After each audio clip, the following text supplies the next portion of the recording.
Assalamualaikum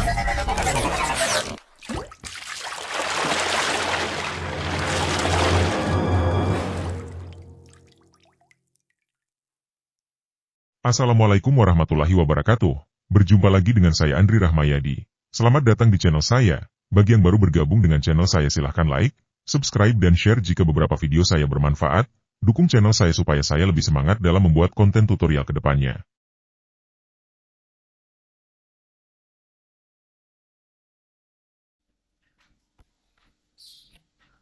Pada kesempatan video kali ini, saya akan membahas tentang artificial intelligence dalam dunia pendidikan.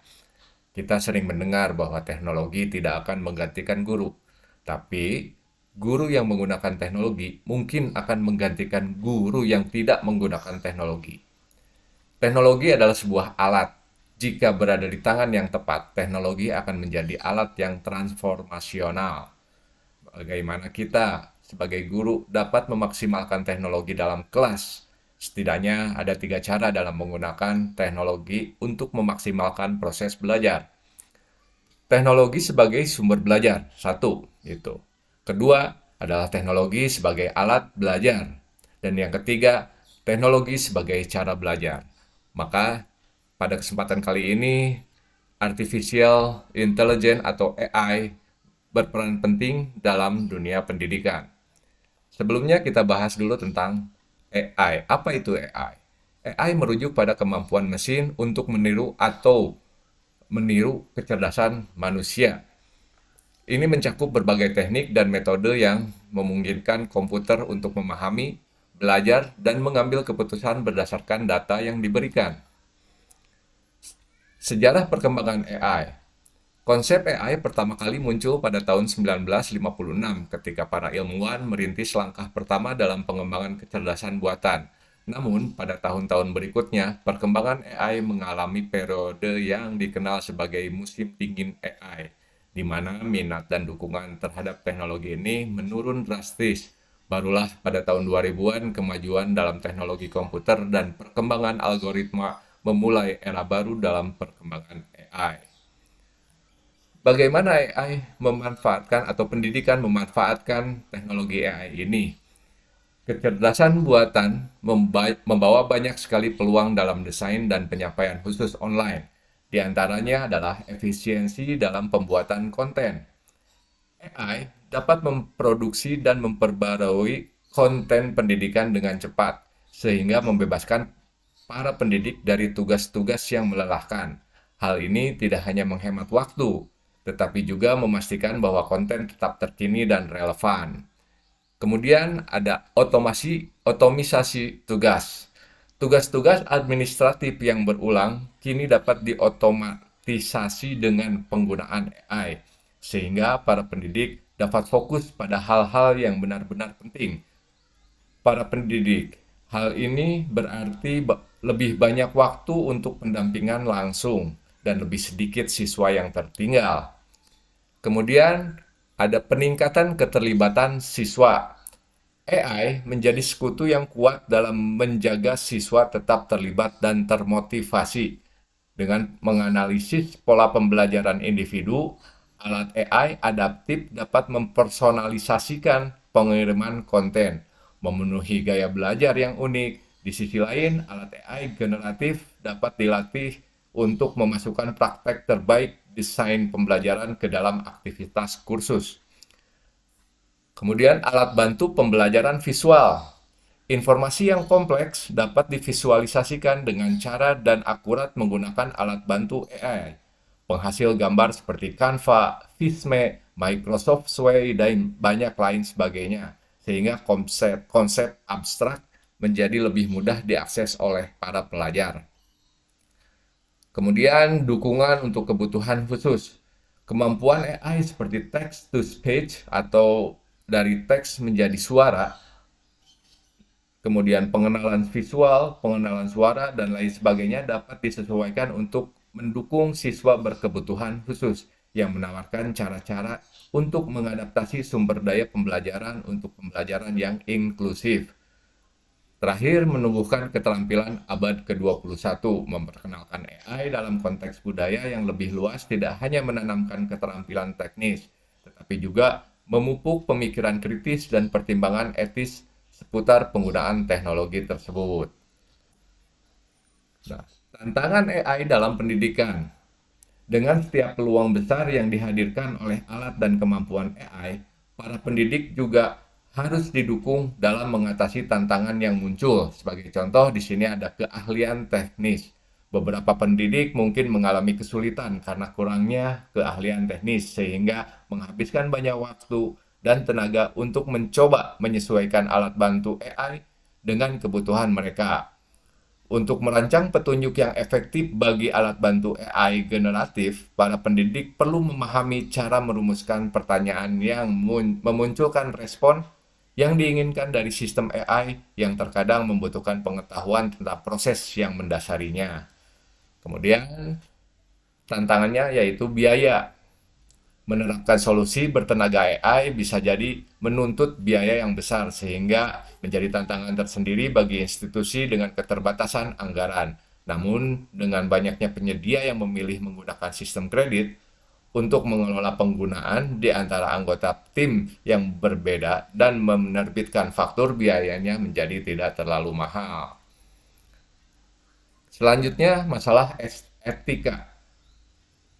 Privasi, keamanan, plagiarisme, ketidakadilan, dan potensi gangguan pada pasar kerja adalah beberapa masalah etika yang perlu dipertimbangkan dengan cermat ketika mengintegrasikan AI dalam pendidikan. Masalah kualitas. Mempertahankan standar yang tinggi dan memastikan konten yang dihasilkan AI selaras dengan tujuan pendidikan sangatlah penting. Ketergantungan yang berlebihan pada alat bantu AI dapat menyebabkan penurunan kualitas dan kekayaan konten pendidikan dengan resiko melanggengkan ketidakakuratan atau bias yang ada dalam data pelatihan model AI. Kolaborasi manusia dan AI. AI bukanlah pengganti kreativitas manusia. Pendidik dan peserta didik menyumbangkan perspektif unik dan pemikiran kreatif yang tidak dapat ditiru oleh AI. Sebaliknya, AI berfungsi sebagai alat yang berharga untuk meningkatkan kemampuan manusia. Praktik terbaik untuk menerapkan AI dalam pendidikan. Menerapkan AI di dalam dunia pendidikan membutuhkan pendekatan yang bijaksana dan strategis untuk memaksimalkan manfaatnya sekaligus mengatasi tantangan yang ada. Berikut ini adalah beberapa praktek terbaik yang perlu dipertimbangkan ketika mengintegrasikan teknologi AI ke dalam dunia pendidikan. Yang pertama, mulailah dari yang kecil dan tentukan tujuan yang jelas. Mulailah dengan proyek-proyek percontohan atau kasus penggunaan tertentu untuk menilai bagaimana AI dapat meningkatkan pengajaran dan pembelajaran. Tentunya dengan jelas tujuan dan hasil yang diharapkan, seperti meningkatkan keterlibatan pelajar atau mengurangi waktu yang dihabiskan untuk membuat kursus. Kemudian yang kedua adalah pilih mitra AI yang terpercaya.